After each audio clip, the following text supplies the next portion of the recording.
Bwana, leo nataka niongee na lile grupu ambalo bado linakuwa linania kwamba ipo siku kunakuwa na ndoto kwamba ipo siku mwenyewe niende Ulaya kuingana na changamoto za Afrika. Inaweza ikawa unakuwa una ndoto kwamba bwana, mimi nipate mahusiano au nipate kazi au nipate shule, kulingana kwamba umeyaona, kwa sababu kuna mambo mengi unakuwa umeyaona au umeyasikia. Mambo yamekuwa sio Afrika, unasema bwana, mimi wacha nisogee bwana nchi yote ile niende kule, kwa sababu nayaona kutoka kwa marafiki zangu au nayasikia kwamba kule maisha kidogo yana uafadhali au maisha kidogo yako mazuri.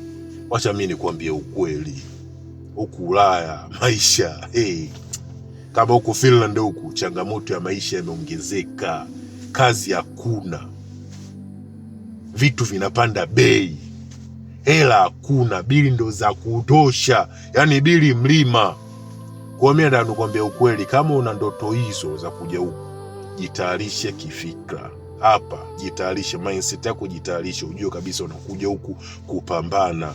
Usijitayarishe kwamba nikienda kwenda kuchuma hela tu hivi, kwa sababu kuna masuala ya lugha, kuna masuala vile vile hata ya connection.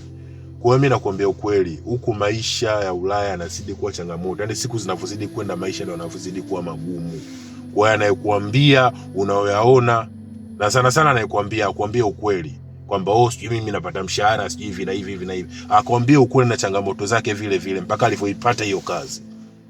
Maisha yamekuwa magumu. Usione watu wanakuja huku wanakuja labda huko Afrika kwenda kwenye holiday, unaona watu wana spend, bwana watu wana hela.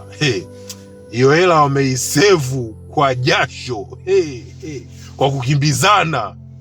Kwa hiyo ndio nikwambia ukweli, maisha na changamoto sana huko Ulaya. Kwa hiyo jitayarishe. Hilo ndo la muhimu, jitayarishe kwa kujua kwamba ulichokiona unachoambiwa sio ukweli. Kuwa na siku njema.